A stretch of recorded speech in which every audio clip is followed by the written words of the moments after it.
The Observer's calendar for June 2025 on episode 485 of the Actual Astronomy Podcast. I'm Chris, and joining me is Shane. We are amateur astronomers who love looking up at the night sky, and this podcast is for everybody who enjoys going out under the stars. So, yeah, not as many things to observe this month. I suppose everything is interesting in the night sky, but we're going into perpetual twilight here in June, Shane. So it is pretty tough for us to get too much observing in or to get too excited about the astronomy that we can do, eh?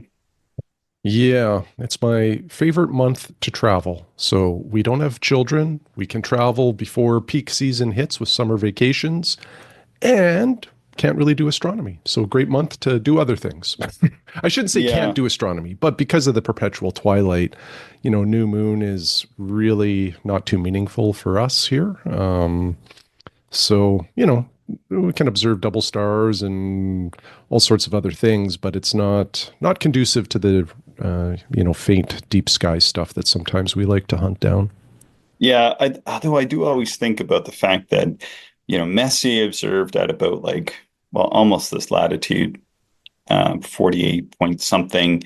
And Herschel observed, William Herschel, he observed like at 51 or so. And we're kind of about in between where Messier and Herschel observed. And if you go through their logs, you'll see they made lots of discoveries in the month of June, which is really surprising. Typically during the first week or so, which we kind of still get a little bit of darkness, but just shows like their dedication to observing the night sky, no matter what the conditions were. Yeah, that's a good point. Yeah, you can still observe. I guess maybe we need to make a bigger effort this month. Yeah, that's one of the reasons that led me to an observatory is because sometimes we will get clear nights in June, but if you're just trying to go out and observe on the side of the road somewhere and waiting until 12 something for it to get dark for an hour and a half or close to 2 hours.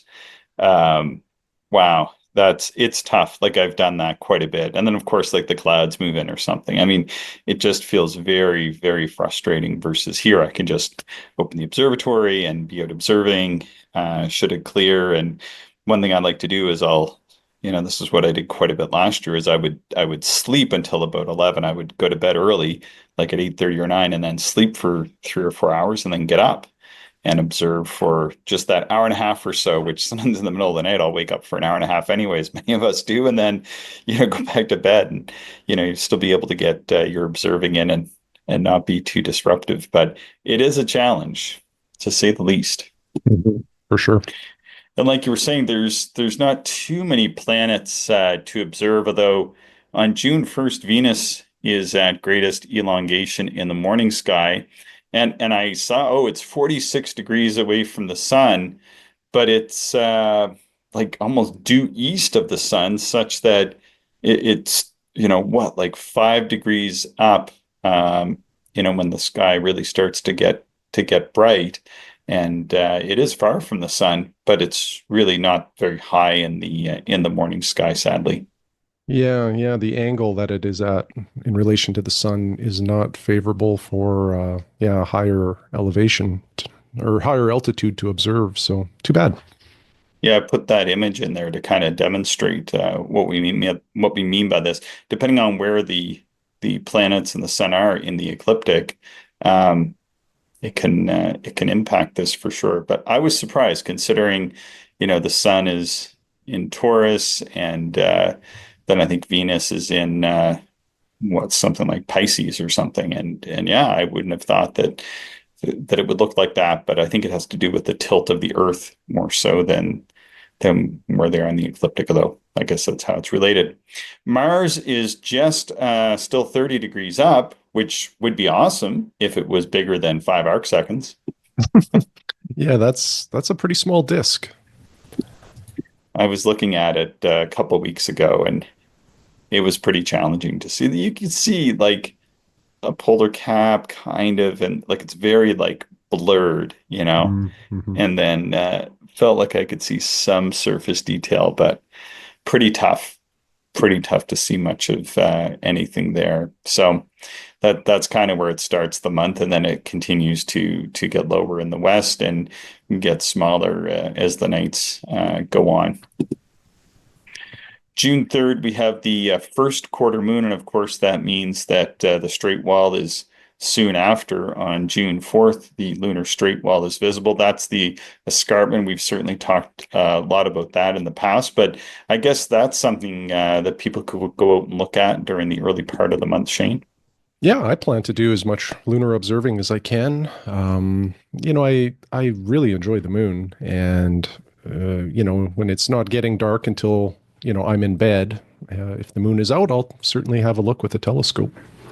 Yeah, and then we have the Eye of Clavius visible. I think when is it on the 5th of the month, and that is one of these other clear obscure effects from Marie, and you can see that as a sunlight illumination between two crater rims, the larger of which is the Clavius crater. Yeah, cool. So I wouldn't mind trying to take a look at that. On June 6th, so this is actually very early in the morning, slash just after midnight on the 5th for us anyway, the moon and Spica will be within 5 degrees of one another. And this is just for sort of central North America and west. So we get it just after midnight. And then the further west you go, the closer you'll see that pairing. I think for us, they get as close as about 4 degrees before they get kind of too low on the horizon. But it's really cool to see Spica and the moon together in the same field because you really start to see a lot more color in some of these stars or planets or whatever that the moon is pairing with. And in particular with Spica, you'll see it more as a blue or a blue-green star once that moon gets really close, especially if you're on the West Coast or like in California or somewhere, it's really going to get very close to the moon and make a nice comparison there. Hmm. Yeah, that would be neat.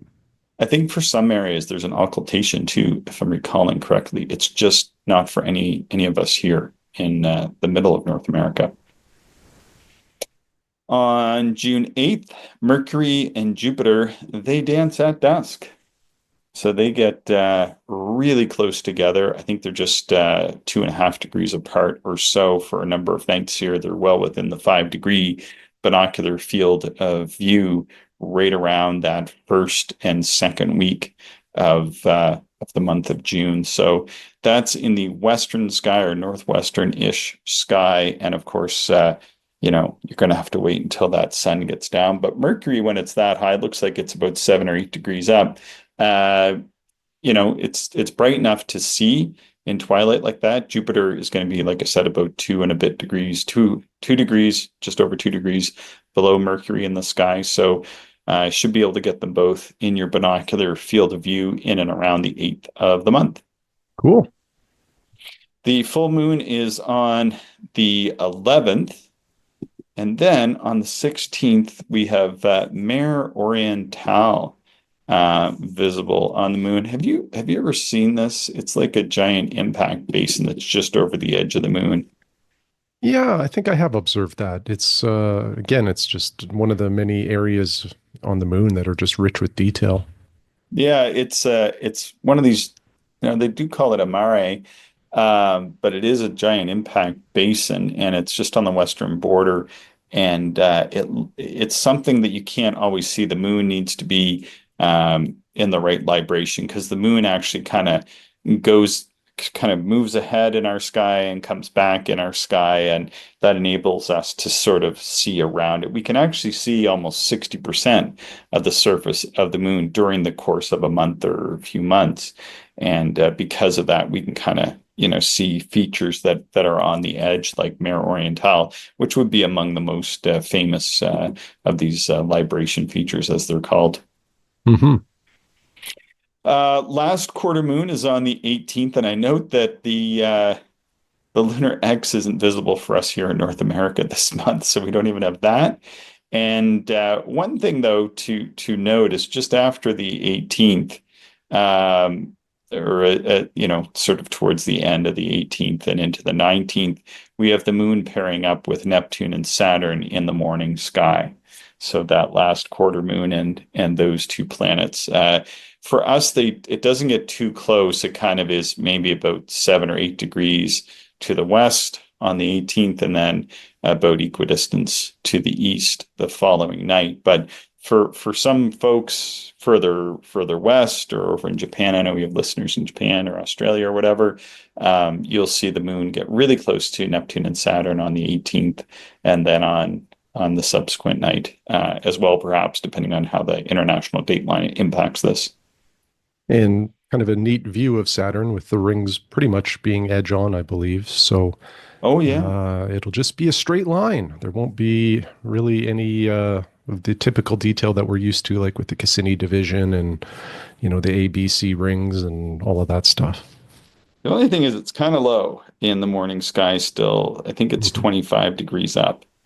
So it's going to be tough. I mean, yeah, you should be able to maybe see that line, but I think the real edge on show comes later in the year, if I'm recalling correctly.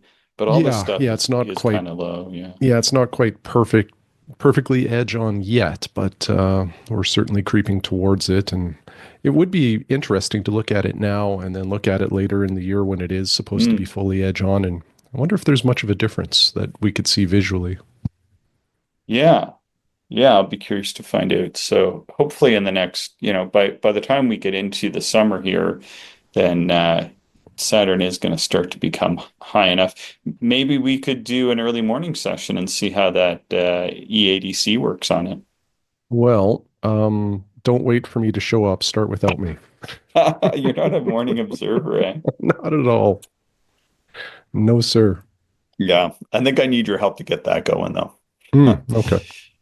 June 21st is the solstice. I know Mark Radici will be celebrating that, being so close to Stonehenge. That's just a bit of a barb, but any plans for the solstice? I always think I should do something for it, but never really have. Yeah, it hasn't doesn't really resonate too much with me, so don't I never plan anything for it.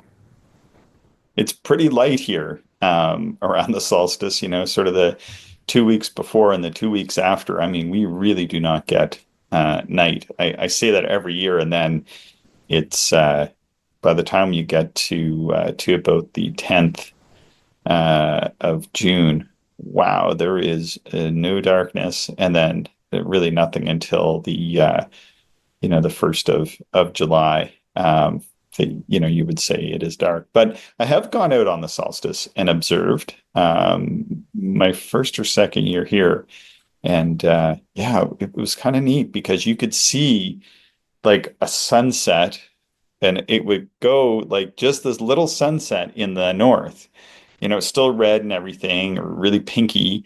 And it was a beautiful night. I remember we're up on one of the hills, and we did observe all night that night, Mike and Howe and I, and you could actually see it move throughout the night, right through the north, and then you could see it move into the northeast, and then it started getting brighter, and that was, of course, eventually sunrise in that northeastern direction.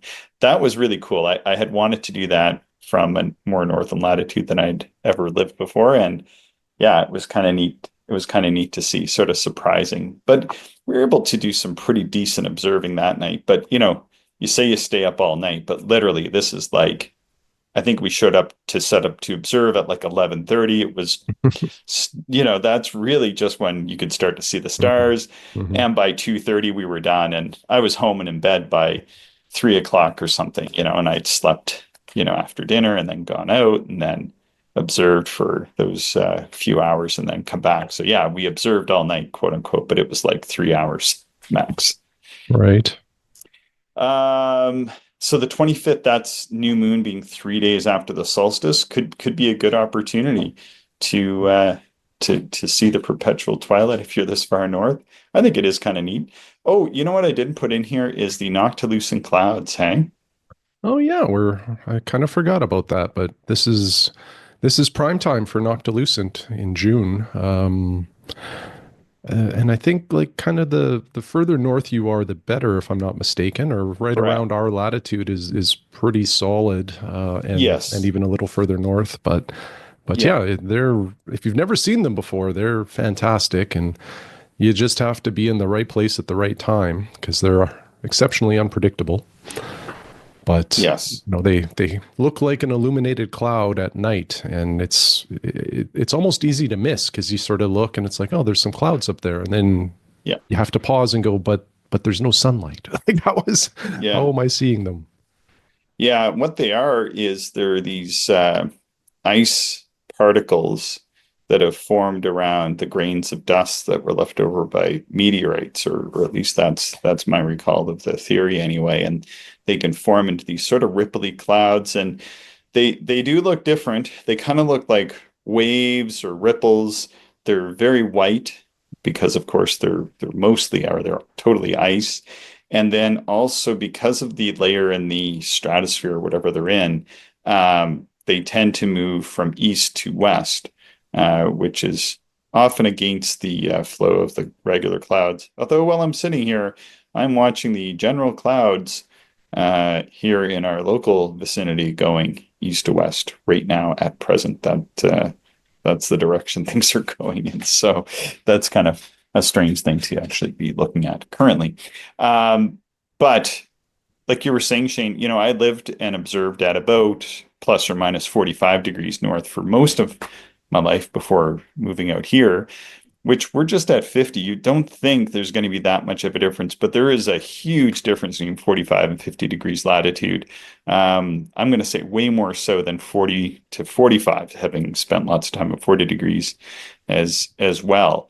You kind of will notice that difference, kind of sort of. There's definitely some different things in the weather and such, but going the next 5 degrees up is a huge difference as far as perpetual twilight goes, and seeing things like noctilucent clouds or aurora, which I don't know that anybody's ever hardly seen noctilucent clouds, once you get down to 45 or 40 degrees. I'm sure some people have, I shouldn't say that, but that's not really a big thing to be on the lookout for.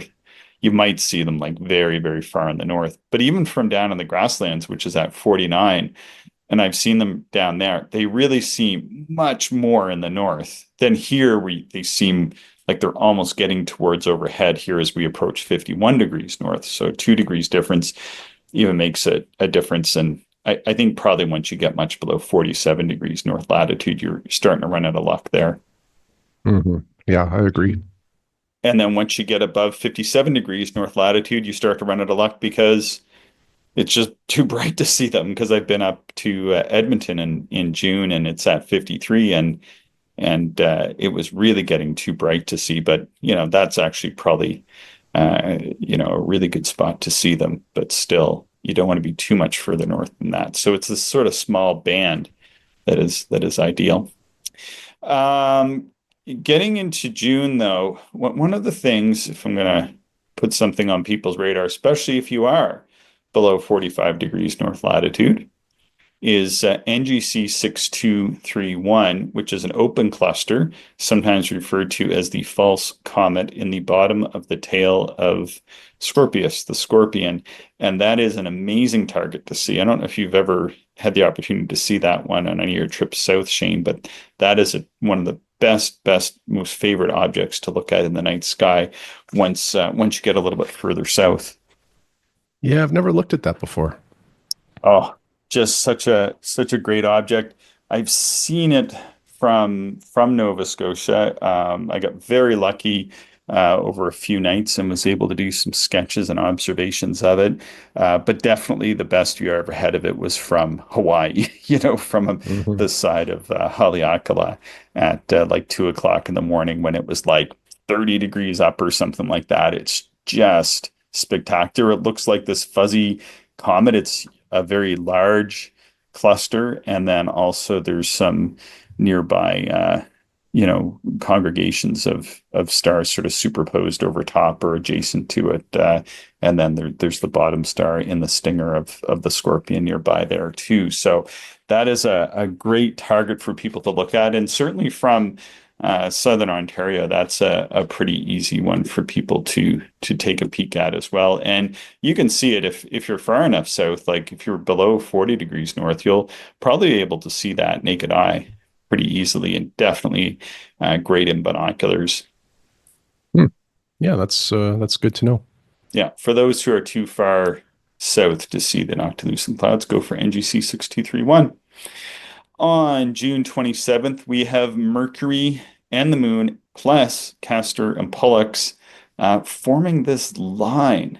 And that's just a very thin crescent moon and Mercury in the same binocular field of view in the sort of west. And then just over to the northwest a little bit further, you have Pollux and Castor. And they're almost in a line, or it's going to look like a weird sort of mirroring. Castor and Pollux are bright enough to jump out in the at the end of twilight there, I think. So I think that'll be a neat photographic opportunity and definitely great in binoculars. Yeah, yeah, that looks really neat. And I should have mentioned this at the start of the podcast, but as usual, these show notes will be available at our website, www.actualastronomy.com. So all of the visuals that we're trying to describe here, you can go there to check it out. Yeah, I make these little teal circles in my Sky Safari software, and they're 5 degrees, being kind of generally about the field of view in binoculars. And they are the field of view in our 12 by 36 image stabilized binoculars. But often binoculars will have at least that field of view or more. So it kind of gives you some reference. Or a finder scope might have that field of view as well. Mm-hmm. On June 29th, we have the Moon and Mars. They're just like about a degree or so apart. They are very close. Yeah, that is very close. Wow. I think, and they're by a bright star in Leo as well. So I feel like that's going to look pretty cool. And for me, yeah, binoculars should look cool, but as well, that'll fit within the field of view of my telescope. And being a just a sliver quarter moon, 10 days after the solstice-ish, 8 days after the solstice, then maybe it'll start to become dark enough to make an effort to roll things off and start plowing through the skies again. Mm-hmm. So I think that'll look pretty neat. Yeah. So I looked up no bright comets that I could uncover, Shane, this month. I don't know if you had a chance to take a look for anything of that nature or anything else that might be on your radar for the month. Really nothing, Chris. Yeah, nothing's jumping out at me as far as, unique opportunities or sort of time-based things to do in June. So I'm just hoping for clear skies without forest fire smoke and, do some lunar observing and whatever else I can fit in. Do you have like an observing project or program that you're going to try working on if you get down to the grasslands? I know in the past you've mentioned working on the Stephen James O'Meara Deep Sky Treasures. I didn't know if that was something you were still working on or if there's other things that have caught your attention. Well, I think it's Hidden Gems is the one that I'm Sorry, working Hidden on. Gems. Yeah. So yeah, that one's ongoing. I saved that one almost exclusively for dark skies, and really exclusively for the grasslands. I haven't tried any of those objects anywhere else. So it gives me a little more purpose and drive to get down there so I can continue on that journey.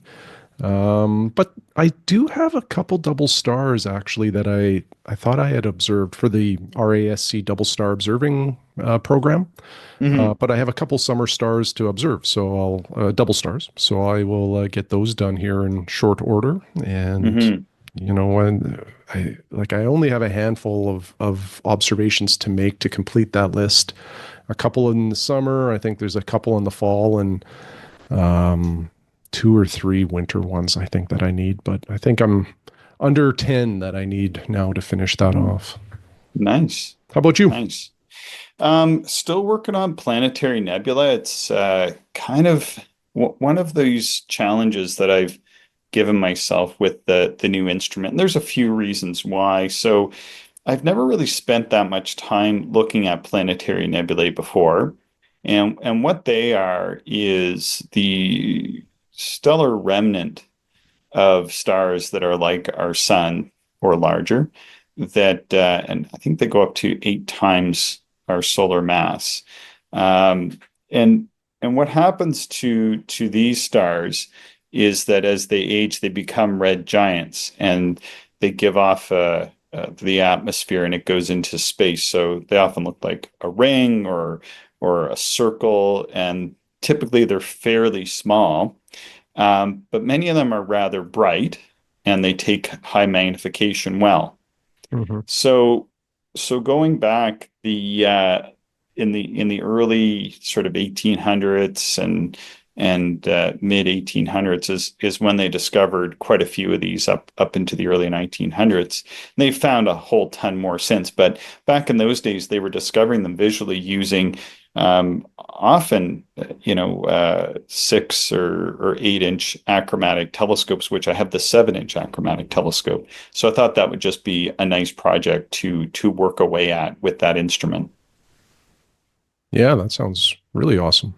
So the reason why is that the this telescope I have is on a tracking mount, and so it's able to, I'm able to put it on one of these targets, kind of figure out where it is, because sometimes at low power you can't even see it. So I have it set up so I can blink in a one of my line pass filters, like an O3, and it will show like which of the stars in the field of view is the planetary. And then because it tracks, I can put on progressively higher and higher powers. And so I've been going up to about 300 magnification, and just, I've been learning how the telescope works and observing at these higher powers, which sounds simple enough, but it is a bit of a learning exercise just to be able to keep an object centered, because the tracking never seems to be perfect, and getting it in the field of view of an eyepiece at 300 and something power is a little bit challenging. And then because you're able to use such high power, once you get it centered and tracking, then it makes for a nice opportunity to sketch. So what I'm doing is I'm going through and tracking and sketching all these H.D. Curtis planetaries that he wrote about in 1918. People can search for that on Harvard Abstracts and find his paper on that. I think he has about 78 or so. And then there's a few others I've kind of just thrown into the mix. But I really thought I would start doing this. And I think one of my first nights is when you and Mike were out here, or maybe that was like my second or third night at it. But I really feel like I'm just getting comfortable at those powers and sketching and what it's like to be doing that now. So, the project really is just getting underway. Hmm. Hmm. Oh, very So yeah, interesting. yeah, yeah, it's neat. Because using this type of mount, of course, it has the go-to capability. Now I can go and find these, and I found a lot of them in the past, but in the past when I was just hand tracking or whatever, it is difficult, especially once you get up over about 200 or so power. Hand tracking can be a bit of a chore. And then, like, if you want to go and switch eyepieces, and then the telescope goes out of balance, then you lose the object. You have to go and reacquire it. And it's a bit of a process in that. But to be able to do it this way, you can kind of go and get it on the target, and then figure out which one it is. Because sometimes just seeing which of the stars is the planetary nebula in a 7 inch telescope at low or medium power, like 50x, can be a challenge enough, even just to get the field. So even though it's, technically go to, I never set it up like to work 100%, because I still like to figure out which of the objects it is. Anyway, Hmm. Hmm. so that's kind of the project there. And one thing I did get, I didn't mention this before, is I bought a thread-in extension tube. I'm not sure if you recall seeing it or not. Of course, it was dark when you were out, but in order to get some of my equipment to focus, I had to use like a Teleview extension tube. And what you do is you put that into the focuser and then put your diagonal into the extension tube, and it gives you an extra inch or two of out focus, because of the way this telescope is set up. You can use a bino viewer without having to use a Barlow or anything, but when you're just using a regular diagonal, the light path is coming to focus further than your diagonal will come to focus. And so you need to put this extension in. And I didn't like it. I didn't like how that worked. Oh, okay. So I bought Moonlight Instruments, who's the maker of my focuser on this telescope. They had stopped making visual equipment there for a while, because I think I checked even after I bought the telescope. But they had stopped making it as far as visual focusers or any of the visual accessories. And then when I checked, I guess about a month or so ago, they had started again, and I ordered up the actual extension tube, and you can unthread some of the parts and thread this in, sort of re-put it together. And then you have an extension tube that is, it has more than a 2-inch barrel on it. So the disadvantage of using just a regular extension tube is that you may be cutting off some of the light, especially if you're using low power wide field like I like to do. And so by having this, you're not cutting off your light cone at all. Like, you're getting all of the light that's coming in to the instrument. So that's just one of the other things that I was sort of tinkering around with in the observatory. So yeah, cool. And I found leaks, so I got to try to fix those this summer. Uh-oh. Not a big deal. They're just like weirdly, like, it's just where some of the boards meet at the bottom. Like, if we had some driving rain recently, and water was kind of like, and I noticed this every once in a while, there'd be like water like on the floor, but I assumed it was coming in somewhere on the roof, but no, the roof is totally fine. I mean, it makes sense. My builder was a roofer. But yeah, it's like coming up from in between a couple of the boards on the floor. And then there's another spot where it's kind of coming in between a couple of the boards on the side. And that's like, because sometimes here, like, we can get these, very ferocious thunderstorms or rainstorms, and the rain can just be coming really quite sideways, sometimes for hours. And I think that it kind of works its way in slowly over the course of a long period of time. So I just got to try to seal those up, and then it should be fine. Yeah, right on. Yeah. Anything else? That is all, sir. Please subscribe, share the show with other stargazers and send us your show ideas, observations, and questions to actualastronomy@gmail.com.